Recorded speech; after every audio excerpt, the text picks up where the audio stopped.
nosotros tengamos ahora mismo capacidades presupuestarias para cubrir las necesidades de la emergencia hasta la finalización del mes de septiembre. A partir de ahí, las capacidades presupuestarias se habrán agotado y los servicios, como digo, están estudiando, determinando cuál es la cantidad exacta que debe de suponer la emergencia. Si hay voluntad política por todas las partes, yo creo que podemos llegar a una solución estructural y, paralelamente, lógicamente, el despliegue de una solución puntual de emergencia, porque también hay que verla. La ministra de Juventud e Infancia, Sira Rego, ha visitado este miércoles Ceuta para buscar una solución estructural, comprometida y de futuro a la gestión del fenómeno migratorio. La solución pasa, desde su punto de vista, por reformar la ley de extranjería y, paralelamente, su departamento está trabajando en un plan estratégico que dé respuesta al problema. Mientras tanto, el presidente Vivas, como han escuchado, avanza que los fondos disponibles para atender la emergencia generada por la llegada de casi 800 menores desde el día 1 de enero se agotarán ya a finales de este mes. ¿Qué tal? Muy buenas noches. Bienvenidos a Noticias Ceuta. Titulares y comenzamos.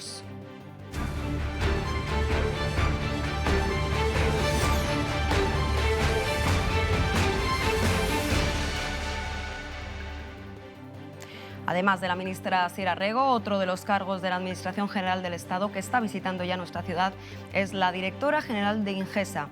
Isabel Muñoz ha sido preguntada por la polémica evacuación de la ceutí Marian Hayek, que, como saben, tardó 14 horas en llegar a Cádiz. Mientras que Muñoz afirma que desde Ceuta todo fue correcto, el hermano de la paciente continúa diciendo que va a emprender acciones legales.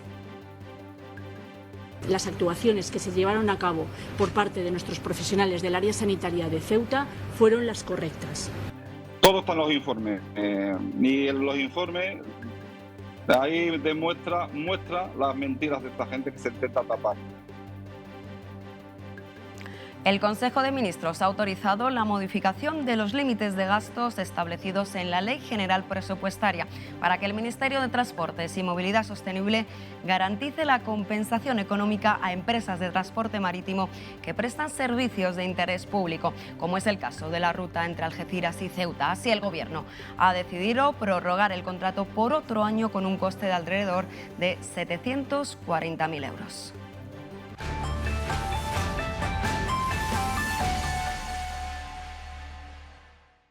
La ministra de Infancia y Juventud se encuentra de visita en Ceuta con el objetivo de dar una respuesta a la crisis migratoria por la que atraviesa la ciudad. Respuesta que, igual que ha señalado el presidente Vivas, a ojos del Gobierno central, pasa por un pacto de Estado y por la reforma de la ley de extranjería que haga posible el traslado de los menores cuanto antes. Dar respuesta a la llamada de auxilio de Ceuta ante la presión migratoria que ha hecho que los recursos para la acogida de migrantes estén por encima del 500% de su capacidad. Este es el objetivo de la visita de la ministra Sira Rego a Ceuta. Queremos darle una solución también estructural y de futuro y comprometida, porque todos somos el mismo país. Por tanto, esto exige que tengamos esta visión de Estado y esta visión de país para dar solución a la cuestión del fenómeno migratorio. Confío en que se entienda que las consecuencias de la permeabilidad de nuestra frontera no recaigan sobre las débiles espaldas de una ciudad de apenas 20 kilómetros cuadrados, extrapeninsular, y que está, en cuanto a su estabilidad, sometida a unos condicionantes, riesgos y amenazas sin parangón en el resto de España. La solución, a ojos de la responsable de la cartera de Infancia y Juventud, pasa sí o sí por la reforma de la Ley de Extranjería. Desde el Ministerio de Juventud e Infancia vamos a seguir trabajando, seguimos empeñadas en mantener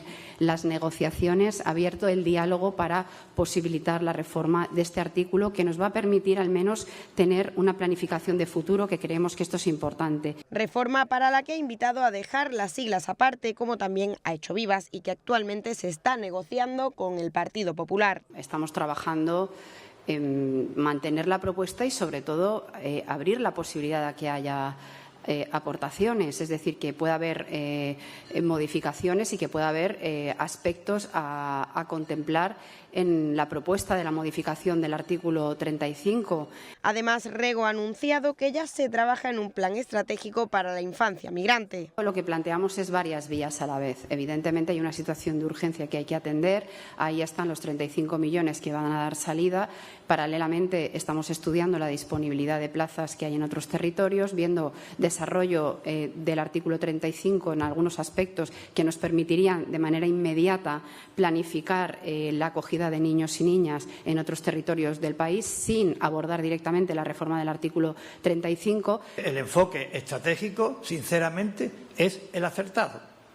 ¿De qué se trata? Modestamente, de sacar esto del ámbito de la confrontación partidista y darle altura de miras y poner en valor la lealtad institucional, el sentido de Estado y la solidaridad. A corto plazo, ambos han coincidido en la necesidad de ejecutar los traslados de los niños, niñas y adolescentes que permanecen en Ceuta. Para atender la emergencia hay que efectuar traslados de manera, si no inmediata, cuanto antes. Para llevar a cabo toda la estrategia, además, se está trabajando de manera conjunta con la Unión Europea. En términos económicos, el presidente Vivas ha avanzado que los fondos disponibles para atender la emergencia generada por la llegada de casi 800 menores desde el 1 de enero, más de 300 solo en agosto, se agotarán ya a finales de este mes. A partir de ahí, para llegar hasta el 31 de diciembre, se espera contar con respaldo estatal. Aún no se sabe el sobrecoste que va a suponer para las arcas de la ciudad el gasto que está suponiendo hacer frente a esta fuerte presión migratoria. Los menores actualmente acogidos por la ciudad superan el 500% de la capacidad y multiplican la media nacional por 18. De todos los menores que hay acogidos en estos momentos, un 70% lo están en recursos provisionales y de emergencia. Esta situación da lugar a un sobrecoste que, con los 5,3 millones de euros aprobados esta semana por el Consejo de Ministros, tan solo se cubre este mes. Al principio del ejercicio contábamos con 4,5, es decir, 800.000 euros más, sumado al remanente de crédito que teníamos para atender a la emergencia a 31 de agosto, hace que nosotros tengamos ahora mismo capacidades presupuestarias para cubrir las necesidades de la emergencia hasta la finalización del mes de septiembre. A partir de ahí, las capacidades presupuestarias se habrán agotado y los servicios, como digo, están estudiando, determinando cuál es la cantidad exacta que debe de suponer la emergencia. Desde el Gobierno central admiten que la solución a esta crisis llega tarde. La verdad es que yo el plazo que me doy es hace un mes, pero en cualquier caso, cuanto antes. Estamos trabajando, como comentaba hace un momento, sin descanso, porque el tema tiene una importancia extraordinaria. Y miran hacia el acuerdo para reformar la ley de extranjería para abordar un fenómeno migratorio que es constante y dinámico. La situación que Ceuta está atravesando en materia de presión migratoria de menores solos ha llegado a la sesión de control celebrada esta mañana en la Asamblea. Ha sido a través de la interpelación presentada por Mohamed Mustafa, portavoz del Grupo Ceuta Ya, que ha criticado la actitud que se está adoptando desde el Gobierno local en este ámbito. Mohamed Mustafa, portavoz del Grupo Ceuta Ya, critica la mala imagen de la ciudad que está dando el gobierno localista sobre la exageración de entrada de menores que no se corresponde con la realidad. Es repugnante lo que están haciendo por tres razones fundamentales. En primer lugar, porque son ustedes una contradicción permanente y obscena. En segundo lugar, porque exageran de manera interesada. Y por último, porque todo lo que está ocurriendo es consecuencia de su dejación de funciones, de lo que ustedes no han hecho en estos últimos 23 años de gobierno del Partido Popular. La consejera Kisi Chandiramani ha respondido que los recursos destinados por la ciudad al departamento del área de menores es de aproximadamente 14 millones de euros anuales. ¿Ha iniciado el gobierno algún tipo de actuación para construir algún centro de menores? ¿Ha solicitado el Gobierno ayuda al Ministerio de Defensa para acondicionar provisionalmente algunos de los muchos cuarteles vacíos, incluyendo el Hospital Militar, para mejorar nuestra capacidad de acogida? Han solicitado ayuda al Gobierno de la ciudad, al Obispado, para acondicionar las dependencias vacías que tienen en nuestra ciudad para esta finalidad. ¿Ha solicitado el Gobierno ayuda a la Cruz Roja para acondicionar, por ejemplo, el antiguo hospital de la Cruz Roja para tal finalidad? ¿Por qué no tiene ningún interés el Gobierno de la ciudad en aumentar la capacidad de acogida de menores? Ha añadido que Vivas se enfunda ahora el traje humanitario, pero que a su vez ha defendido la devolución ilegal de menores, por lo que están siendo investigadas 2 personas. Mezcla la crisis migratoria del 21 con la que estamos padeciendo ahora. Mezcla la evolución de cómo se ha ido atendiendo a los menores en la ciudad de Ceuta desde que se produce este fenómeno migratorio de menores que llegan a la ciudad de Ceuta sin sus padres y sin sus tutores. Lo mezcla con la situación de la competencia de menores que tenía la ciudad cuando se transfirió. Lo mezcla todo para hacer política barriobajera, de lo más bajo posible, de un nivel, hablando de una crisis importante, humanitaria, tan importante como la que estamos padeciendo. De verdad, señor Mustafa, que no me lo esperaba de usted. Usted le hace, le repito, el caldo gordo a Vox. Nueva tragedia del drama migratorio en las aguas del Estrecho. Según ha informado El Faro, la Guardia Civil ha interceptado un nuevo cadáver en una rutina que desgraciadamente cada vez se repite con mayor asiduidad. Ha sido esta tarde en las aguas de Juan 23. La Benemérita lo ha trasladado a su base, desde donde la funeraria lo ha llevado a las dependencias donde realizar la autopsia.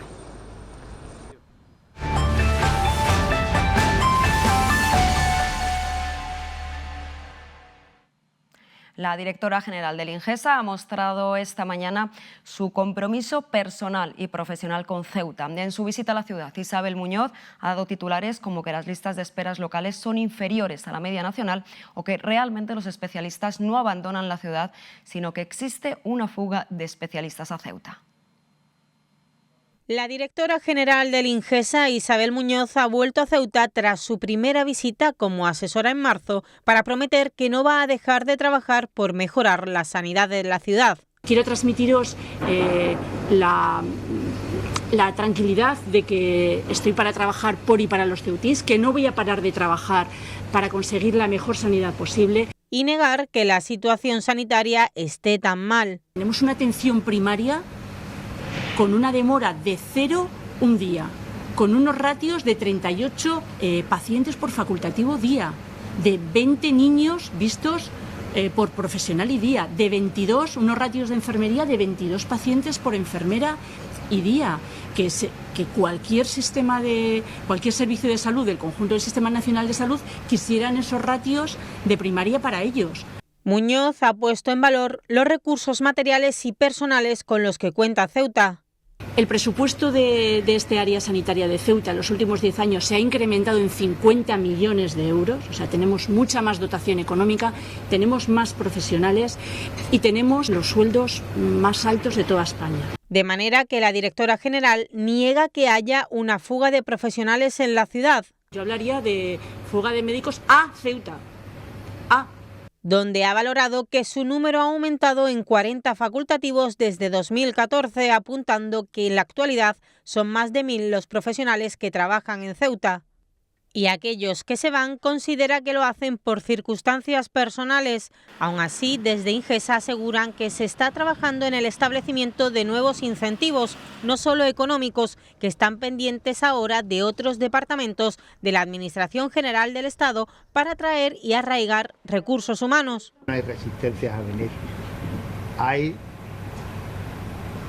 y sí hay una línea de mejora. Realmente hay en determinadas especialidades donde hay carencia de especialistas en España. En este sentido, el director territorial reconoce que habría que ampliar unidades docentes para urgencias y ginecología, entre otros, como se ha hecho con las matronas y medicina de familia. Por otra parte, cirugía robótica y hemodinámica son los nuevos servicios en los que está trabajando el INGESA, procesos de alta complejidad con los que se podrá contar, en el caso de este último, a mediados del próximo año. Ayer, la consejera de Sanidad y Servicios Sociales solicitaba a Muñoz la creación de una unidad de salud mental infanto-juvenil y hoy la directora general ha confirmado que Ingesa atenderá esta petición con el incremento de los fondos destinados a ese área en Ceuta. Que en el año 2023 rondaron los 100.000 euros y en el año 2024 van a ser de 124.000 euros. Entonces vamos a crear esa unidad de psiquiatría infanto-juvenil en el Centro de Salud de Otero, lo cual también aprovecho para decir que ayer nos reunimos con la consejera de Salud, que estamos en sintonía, nuestras preocupaciones son las mismas, como no puede ser de otra manera. Durante la comparecencia pública de la directora general, a preguntas de los periodistas, Isabel Muñoz ha asegurado que la evacuación de la joven Maria Hayek, que continúa ingresada en Cádiz en estado grave, fue correcta, pero que influyeron un cúmulo de circunstancias imprevisibles.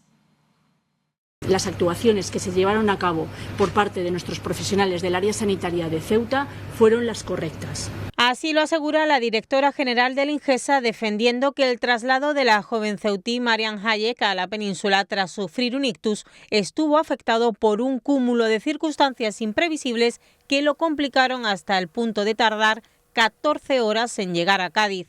Había en curso un traslado urgente y entonces hubo que esperar a que llegase, a que se pudiese hacer el traslado. No pudo aterrizar como sería habitual en Jerez. Y tuvo que desviarse a Málaga. Hubo el condicionante de que no había camas disponibles en Málaga y entonces se tuvo que hacer el traslado a Cádiz. Muñoz ha defendido que cuando se dan circunstancias encadenadas no se puede hacer más. En cualquier caso, ha resaltado: ese paciente, como todos nuestros pacientes, estuvo perfectamente atendido, controlado, monitorizado por parte de nuestros profesionales del área de salud. Desde que entró por la puerta, desde que se recibió la llamada, hasta que entró en el hospital de Cádiz. Por su parte, el director territorial ha asegurado que no se corresponde con la realidad, que se tardó más horas de la cuenta. En ese ínterin hubo que hacerle 2 TAC. Y en ese ínterin hubo que pasarla a cuidado intensivo, estabilizarla y darle medidas de soporte. Quiere decir, esto no se trata de mandar a un paciente a la península a cualquier sitio y de cualquier manera. Sobre si la demora en la evacuación provocó secuelas graves en la paciente, lo veremos a futuro. También es cierto que es difícil separar la situación porque el cuadro que traía la paciente era un cuadro grave. Por su parte, el hermano de la paciente, Yamal Hayek, acusa al Ingesa de mentir y asegura que ya tiene los informes en los que se recogen todas las actuaciones que se llevaron a cabo en la evacuación de Mariam para presentarlos ante la justicia. Asegura además que entre las declaraciones de la directora general y el director territorial del Ingesa existen grandes contradicciones. Tenemos los informes del médico y ahí vienen detallados la hora que le hicieron el TAC, la hora, todo. Está todo detallado, está todo evidente, está todo en manos de los abogados. Ya lo hemos dicho, que vamos a tomar medidas, evidentemente ya lo hemos dicho, vamos a tomar medidas legales y llegaremos hasta el fondo del asunto. Todo está en los informes. Y en los informes ahí muestra las mentiras de esta gente que se intenta tapar. El hermano de la joven Marian Hayek asegura que entre las declaraciones de la directora general y el director territorial del Ingesa existen grandes contradicciones. El director Ingesa salió en los medios diciendo que en Málaga no la han querido atender. Ahora la directora sale diciendo que no había camas. ¿En qué quedamos? Y además añade que nunca se planteó un traslado a Málaga. En el informe del médico de Ceuta que la atendió pone claramente que iban a trasladarla a Cádiz. Y tenemos el informe, ya tenemos un informe físico que lo pone. Y ya está en manos de los abogados. Aquí mienten. En cuanto a que el helicóptero no pudo aterrizar en Jerez, que han tenido a mi hermana 7 horas, sabiendo que de noche no sale el helicóptero a Jerez y a Cádiz, según ellos. Pero aquí, porque lo que hemos podido saber nosotros, podría haber aterrizado el helicóptero en Sevilla, que está a 1 hora de Cádiz. El director territorial del Ingesa ha explicado esta mañana que a día de hoy no se puede saber si esta larga evacuación ha provocado secuelas de algún tipo a la paciente. No la han podido despertar porque el pulmón está muy afectado en ese sentido. Es por la tardanza, todavía están luchando por el pulmón y hasta que no puedan solucionar el problema del pulmón no van a poder despertarla. Y aunque la semana pasada los médicos del Hospital Puerta del Mar informaron a la familia que ya no podían hacer nada más por Marian, a día de hoy siguen luchando por su pulmón.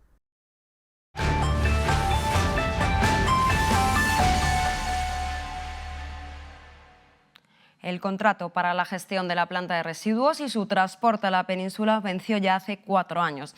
Desde entonces funciona por decreto. El Gobierno espera que el nuevo contrato pueda entrar en vigor para enero. Tendrán que contemplar un incremento muy notable de lo que cuesta trasladar los residuos en barco. Ese coste se ha duplicado, aunque por ley corresponde al Estado hacer frente a ese gasto. El Ejecutivo de Ceuta se lo recordará próximamente. Tiene previsto reunirse con el secretario de Estado de Medio Ambiente en este mismo mes. De todo esto se ha hablado en la sesión de control del Gobierno por una interpelación que ha presentado el grupo que lidera Fátima Med. Es un expediente X y es un expediente inexistente. De esa manera iniciaba el MDIC su intervención para pronto manifestar su disconformidad con lo que está tardando el Gobierno en sacar un nuevo contrato. 4 años es tiempo más que suficiente para tramitar el más complejo de los expedientes y el más complicado de los contratos. Pero no solo los tiempos es lo que preocupa a la diputada Hamed. Por no hablar del sobrecoste que está suponiendo a las arcas públicas. El consejero de Fomento, Medio Ambiente y Servicios Urbanos ha negado la mayor. No hay sobrecoste en el sentido sembrado de sospecha que apreciaba la diputada del MDIC, sino un incremento exponencial de lo que cuesta transportar los residuos. Ha pasado prácticamente a doblarlo. Y he ahí la razón de la demora en el tiempo de un nuevo contrato. Pues un expediente que se ha complicado bastante, y se ha complicado bastante por los sobrecostes que se han generado en lo que es todo el servicio. Por eso la situación actual. Se decide seguir un decreto de continuidad. Ese decreto de continuidad viene motivado porque esto al final es un servicio que es necesario, es esencial. Alejandro Ramírez ha anunciado que en enero podrá entrar en vigor un nuevo contrato, pero antes el Gobierno espera hacer valer lo que marca la ley. En su disposición adicional recoge la obligatoriedad del Estado de la financiación de cualquier transporte marítimo que se produzca en residuos en Ceuta, Melilla, Baleares y Canarias. Eso a día de hoy no se cumple. Se recibe 0 euros en cuanto a este contrato por parte del Estado en la financiación del transporte marítimo. El Gobierno de Ceuta tratará esto con el de España el 19 de septiembre. Ese día está programada una reunión con el secretario de Estado de Medio Ambiente. Los años han demostrado la utilidad de la explanada de Loma Colmenar como zona de embolsamiento de vehículos con destino a Marruecos. Acabamos de terminar de pasar lo peor de la operación Paso del Estrecho sin un solo colapso de la carretera de la frontera. Eso no quiere decir que la infraestructura como tal no se pueda mejorar. En todo esto están de acuerdo el Gobierno de Ceuta y el PSOE, que así lo ha planteado en el Pleno de Control del Ejecutivo. Ahora bien, ¿quién ha de hacerse cargo de esta inversión? El consejero de Fomento considera que el Estado debe colaborar. Con el aplauso por delante. El embolsamiento de Loma Colmenar supone un hito. El PSOE advierte. Muchas son las carencias. El Gobierno de Ceuta no lo niega. Es más, Ángel Vicesa contempla en su presupuesto obras de mejora por unos 2 millones de euros. Pero ojo. No deja de ser un espacio que al final está muy relacionado o relacionado directamente con el hecho fronterizo. Desde 2018, la ciudad autónoma ha urbanizado la parcela y mejorado su acondicionamiento. Si bien el esfuerzo ha merecido la pena, esa infraestructura creo que ha conseguido el objetivo fundamental. El Gobierno de Ceuta no pasa por alto qué es lo que convierte a esa infraestructura en indispensable, sobre todo para una OPE sin incidencias como las sufridas antes de existir, ese espacio de control del flujo de vehículos hacia la frontera. Al fin y al cabo es una parcela que se tiene que utilizar porque la frontera no es capaz de, por sus instalaciones o por infraestructuras que hay, de poder atender el volumen de vehículos que se generan en la parte fronteriza, ¿no? Ángel Vicesa, la empresa municipal que se ocupa del trabajo en la zona de embolsamiento, está pendiente de una reunión con la delegación del Gobierno. Pues también esperamos en este sentido poder buscar esa colaboración mutua que ha habido hasta ahora. Una colaboración, esta vez en forma de presupuesto para acometer nuevas mejoras, como ampliar la zona de sombra de un espacio que funciona durante todo el año y no solo en la OPE. Otra de las cuestiones abordadas en el pleno de esta mañana ha sido la interpelación de voz relativa a las ayudas al estudio para el nuevo curso escolar, a la que se ha sumado la formación política de Ceuta Ya, tildando de raquíticas y como limosnas sin obligación de dar. Comienza el curso escolar y la formación política de Ceuta Ya tilda de raquíticas las ayudas que la Administración concede a las familias para la compra de libros. Añade que gestionan las ayudas para los libros como limosnas sin obligación de dar. e insiste en que el Gobierno local tiene la obligación de garantizar que los niños de Ceuta disfruten de una enseñanza de calidad, combatiendo así las barreras económicas. Juan Sergio Redondo ha añadido que sin ponerse de acuerdo con Julia Ferreras, el debate está en la calle y que por eso han coincidido en esta interpelación. Porque la gente no ve que estéis haciendo bien vuestro trabajo. Entonces, en su desesperación, recurre a los grupos políticos que no están vinculados al Gobierno. Buscan soluciones, ya que es una situación que no cambia. Ha sido así de taxativo. Cuando se viene a una sesión de control, no son las respuestas que usted trae escritas. Se pretende que el Gobierno adopte una posición ante lo que se le pregunta y explique a los ciudadanos el por qué están padeciendo lo que padecen. La consejera del ramo, Pilar Orozco, ha defendido la gestión de ayudas también ante Vox. Yo no he dicho en ningún momento que alcance al 100% de lo que pueda costar el curso escolar, pero yo creo, sinceramente, que alivia a las familias. El presupuesto de educación, que son casi 19 millones de euros, 3 van destinadas a ayudas al estudio. Y de esos 3, 2 van para el cheque libro. Añadiendo que son más de 13.000 familias las que se benefician del cheque libro y también de otras ayudas para cursar estudios. Más asuntos. En su respuesta a otra interpelación de Vox, la portavoz del PP, Kisi Chandiramani, ha animado a Redondo a impugnar o denunciar judicialmente los supuestos contubernios políticos que aprecia en los últimos procesos selectivos desarrollados en la autoridad portuaria y en la elección de los miembros de su Consejo de Administración. El Consejo de Ministros ha autorizado la modificación de los límites de gastos establecidos en la Ley General Presupuestaria para que el Ministerio de Transportes y Movilidad Sostenible garantice la compensación económica a empresas de transporte marítimo que prestan servicio de interés público, como es el caso de la ruta entre Algeciras y Ceuta. El contrato actual con Balearia tenía una duración de 1 año y finalizó el pasado 30 de junio. Dado que este servicio resulta esencial para la conectividad entre la península y Ceuta, el Gobierno ha decidido prorrogar el contrato por otro año con un coste de alrededor de 740.000 euros. Solo en agosto la policía local ha registrado 9 casos nuevos de violencia machista. Es uno de los datos que resume el trabajo de este cuerpo durante el mes recién terminado. Estadísticas que hoy se han difundido.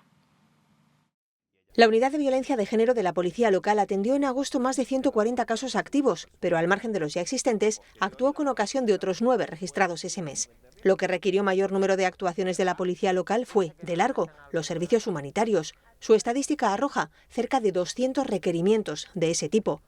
Casi la mitad de los empadronamientos comprobados, que fueron poco más de un centenar, ha derivado en el inicio de expedientes de baja.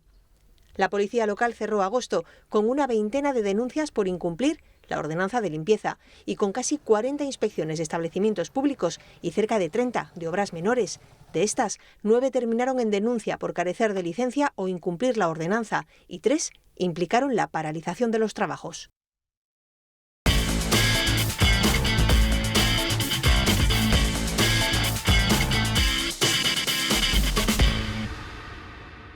Damos paso a la crónica deportiva. El pasado viernes se cerraba el mercado de fichajes de verano en el fútbol español, por lo que las plantillas de los distintos equipos han quedado conformadas hasta la apertura de la nueva próxima ventana en enero de 2025. El Ceuta no hizo más incorporaciones que el central Yago Cantero en la última semana, con lo que ha cerrado una plantilla que es la 8ª más valorada del Grupo 2 de Primera Federación.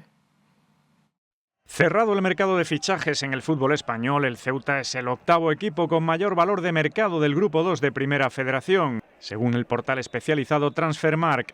Los integrantes del equipo ceutí están valorados en 4,83 millones de euros, es decir, con una media de 210.000 euros por futbolista. El análisis y baremación de este portal especializado en la valoración de plantillas sitúa pues al Ceuta en el top 10 de los conjuntos con mayores recursos. Si se excluye a los filiales, cuyos presupuestos suelen estar incluidos en los del primer equipo, el Ceuta tendría la 5ª plantilla más valiosa. El plantel más caro, con diferencia, sería el del Atlético de Madrid B, con 9,35 millones de euros. Seguido por el Ibiza, con 7,48, el Villarreal B, con 7,10, el Betis Deportivo, con 6,95, el Intercity de Alicante, el Marbella y el Real Murcia, con 6,30 y el Ceuta, con 4,83. Por detrás del conjunto blanco se sitúan el Hércules, el Real Madrid Castilla, el Antequera, el Alcoyano o el Alcorcón. La plantilla con menor baremación es la del Yeclano Deportivo, con 2,58 millones. Le siguen Sanluqueño, Sevilla Atlético y Algeciras. Los jugadores de la plantilla del Ceuta más valorados son el portero Guille Vallejo y el centrocampista Cristian Rodríguez, con 400.000 euros cada uno, seguidos por el delantero Rodri Ríos y el lateral derecho Fran Delgado, con 350.000. Yago Cantero, Alex Blesa, Rubén Díez y Andy Escudero están valorados en 300.000 euros. La plantilla del Ceuta tiene una media de edad de 26,4 años, la quinta más veterana del Grupo 2 de Primera Federación. La más joven es la del Betis Deportivo, con 20,1, y la más veterana la del Intercity, con 27,6. El Sporting Atlético de Ceuta ha disputado esta tarde su segundo partido de la temporada en el Grupo 2 de Primera Federación. Tras debutar con empates sin goles el pasado sábado en el Benoliel ante el Marbella, el conjunto ceutí ha vuelto a empatar, esta vez a un gol en el campo de San Félix, en Torremolinos. Cristian ha adelantado a los locales a los 17 minutos y Abraham ha igualado para los sportingistas en el minuto 76. En el Ceutí de Fútbol Sala se va a dar esta temporada una curiosa situación. El nuevo entrenador de la Unión África Ceutí, Pepe Narváez, va a dirigir en el equipo Caballa a varios jugadores que son más jóvenes que él. Y es que Narváez solo tiene 28 años, aunque asegura estar preparado para dirigir al Ceutí con todas las garantías y para luchar por el ascenso. Al final siempre digo que nadie está preparado para su primera vez, y pongo un ejemplo, por ejemplo, el ejemplo de Guardiola. ¿Quién le iba a decir a Guardiola que cuando llegó por primera vez al Barça iba a hacer lo que hizo? Ni mucho menos quiero parecer que voy a ser un Guardiola, pero sí creo que hay que dar oportunidades, creo que estoy preparado. Pepe Narváez, de solo 28 años, va a tener a sus órdenes a varios jugadores mayores que él. Es un tópico típico que yo digo en mi vida, ¿no? Yo llevo entrenando ya 10 años, profesionalmente son 5, y al final siempre pienso lo mismo. Yo creo que al final el respeto de una persona, ya no solamente de un jugador, sino de una persona, te lo ganas con conocimiento. Es decir, si esa persona sabe que lo que le estás diciendo le va a ayudar a ese jugador, mejor dicho, le va a ayudar a mejorar y le va a ayudar a ganar, al final es como se gana el respeto. El nuevo entrenador del Ceutí tiene claros cuáles serán los rivales directos de su equipo para luchar por el ascenso a primera. Sí, es cierto que van a ser sí o sí pues, los que vienen de descender de primera división, ¿no? Que son tanto Betis como Alcira, que quizás, ¿no? por confección de plantilla, pues sí son a priori los más favoritos al ascenso directo, pero bueno, ya lo vimos el año pasado, por ejemplo, con Zaragoza o con Burela, ¿no? Equipos con una plantilla muy joven, que quizás se antepuso a otros equipos con una plantilla a lo mejor más veterana, con más experiencia.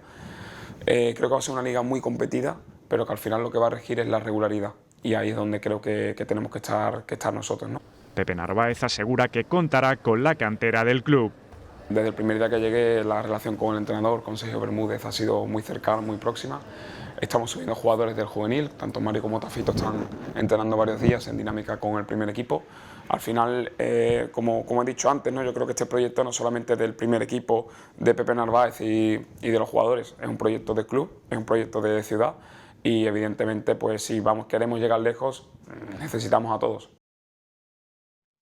Más cosas, el Club Balonmano Estudiantes se ha reforzado en los últimos días con la contratación de 3 jugadoras para la que será su segunda temporada consecutiva en la División de Honor Plata Femenina de balonmano. Se trata de la portera francesa Fantín, de la central argentina Mica y la extremo derecha portuguesa Bea González. El Club Balonmano Estudiantes se refuerza de cara a la que será su segunda temporada en la División de Honor Plata Femenina de balonmano. El club ceutí ha anunciado los fichajes de 3 jugadoras extranjeras para el próximo curso.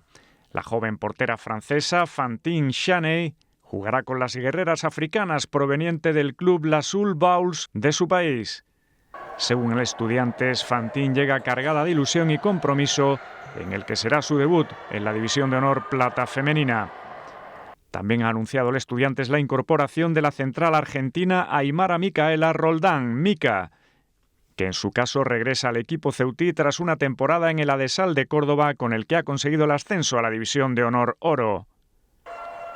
El Estudiantes asegura que se trata de un fichaje muy especial, ya que supone el regreso de una de las jugadoras insignias y de las más destacadas en el ascenso de 2022-2023.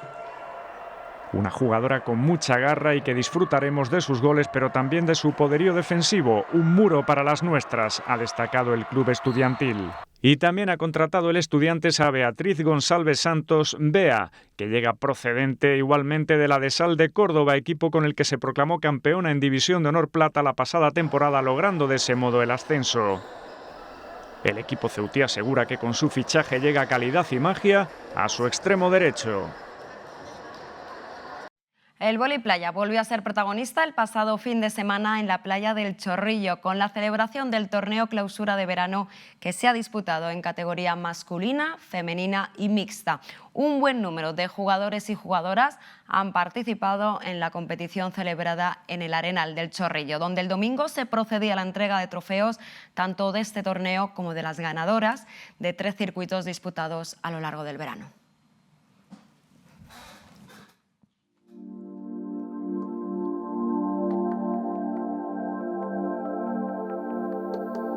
Y vamos ya con el tiempo para los próximos 2 días. Mañana jueves, alternancia de sol y nubes con máximas de 28 grados y mínimas de 23. Viento de componente variable. Respecto al viernes, cielos completamente despejados y soleados con máximas de 29 grados y mínimas de 21. Tendremos levante.